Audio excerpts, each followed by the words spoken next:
Hello, Radhe Radhe. सावन के महीने में रोज मिट्टी के शिवलिंग बनाकर पूजा करने की सोच रहे हो या आप चाह रहे हो कि हर सोमवार को हम मिट्टी के शिवलिंग बनाकर पूजा करें ताकि हमें बहुत अच्छा फल जो है ना मिले, तो आपको 5 बातों का ध्यान ज़रूर रखना है। सबसे पहले जब आप मिट्टी के शिवलिंग बनाएं तो इस तरह की प्लेट का प्रयोग ज़रूर करें।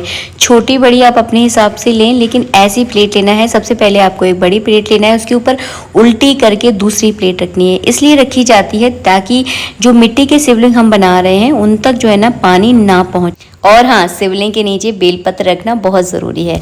इसके बाद दूसरी बात यह है कि आप मिट्टी कहाँ की प्रयोग कर रहे हैं। आप चाहे अगर आप खेतों के आसपास रहते हैं तो ऐसी जगह से मिट्टी लेकर आए जहाँ पर साफ सुथरी मिट्टी हो, नहीं तो अपने घर के पेड़ पौधों में से ही मिट्टी ले लें, सबसे अच्छी जगह है। लेकिन तुलसी में से आपको मिट्टी बिल्कुल भी नहीं लेनी है।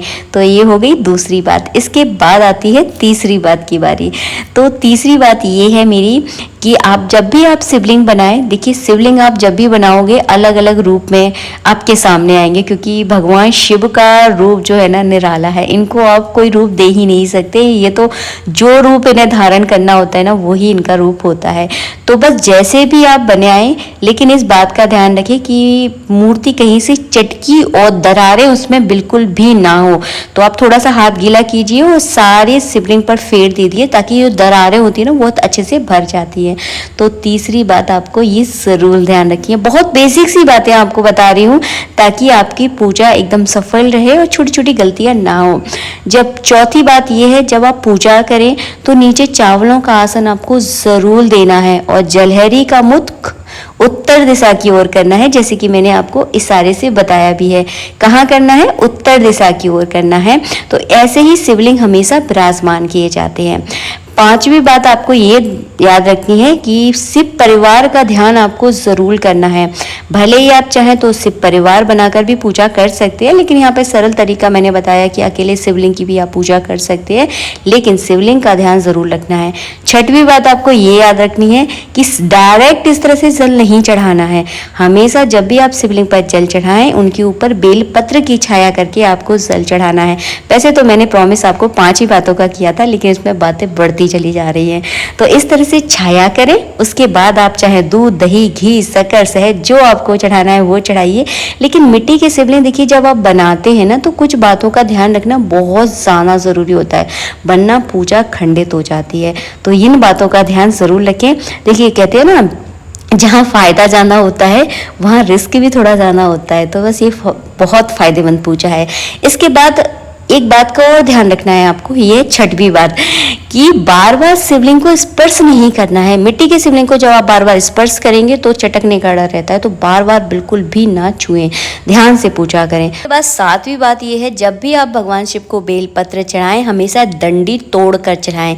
कहते हैं बेलपत्र की डंडी में जो है ना पाप का वास होता है, तो हमेशा बेलपत्र की डंडी तोड़कर उल्टा बेलपत्र करके जो है ना भगवान शिव पर चढ़ाया जाता है। जैसे कि पत्तों की छाया की जाती है ना, वैसे ही आपको करना है।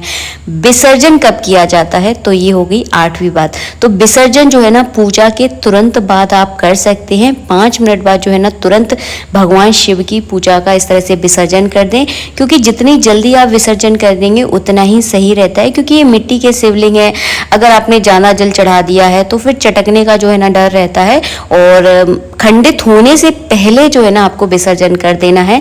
तो मैंने आपको सरल तरीका बता दिया। पूजा के तुरंत बाद जो है ना विसर्जन कर सकते हैं, कोई दिक्कत नहीं है। मेरा फुल वीडियो, मैंने बहुत बड़ा वीडियो बनाया है इसके लिए, तो आप उसको जाकर चेक कीजिएगा। आपको बहुत अच्छे समझ में आ जाएगा कि पूजा कैसे की जाती है, विसर्जन कैसे किया जाता है। तो इस तरह से बिल्कुल सरल तरीके से आप विसर्जन करें। और हाँ, विसर्जन के जल को कभी भी ऐसी जगह ना डालें जहाँ पर आपका पैर वगैरह पड़ता है, तो उससे जो है ना आपको पाप लग सकता है। तो इस बात का ध्यान रखें, ऐसी जगह डालें जहाँ पर इस जल का, ये जो जल है भगवान शिवलिंग का, वो आपके पैरों में बिल्कुल भी ना पड़े। अगर आपके आसपास पीपल का वृक्ष है तो मैं आपसे यही कहूँगी कि इस जल को आप पीपल के वृक्ष के नीचे डालिए, बहुत ज़्यादा लाभकारी है। अगर आपको मेरी ये छोटी छोटी बातें अच्छी लगी होंगी जो मैंने पंडित जी से सीखी हैं, तो वीडियो को लाइक कर दीजिएगा। अपने दोस्तों के साथ, रिश्तेदारों के साथ इस वीडियो को शेयर कीजिएगा। वैसे तो बहुत छोटी छोटी बातें हैं, लेकिन अगर आप डेली पूजा करना चाहते हैं या हर सोमवार के दिन मिट्टी के शिवलिंग बनाकर पूजा करना चाहते हैं, तो ये बातें जो है ना आप लोगों के लिए बहुत लाभकारी रहेंगी। रहेंगे। मिलेंगे आप सबसे नेक्स्ट वीडियो में। वीडियो थोड़ा सा भी अच्छा लगा है ना तो प्लीज़ लाइक कर दीजिएगा, और हमारे चैनल पर आए हैं तो हमारे चैनल को सब्सक्राइब ज़रूर कीजिएगा। मिलेंगे आप सबसे नेक्स्ट वीडियो में। अगर आप हमसे रुद्र अभिषेक कराना चाहते हैं पंडित जी से तो हमारा कॉन्टैक्ट नंबर नीचे है, तो आप हमसे संपर्क कर सकते हैं।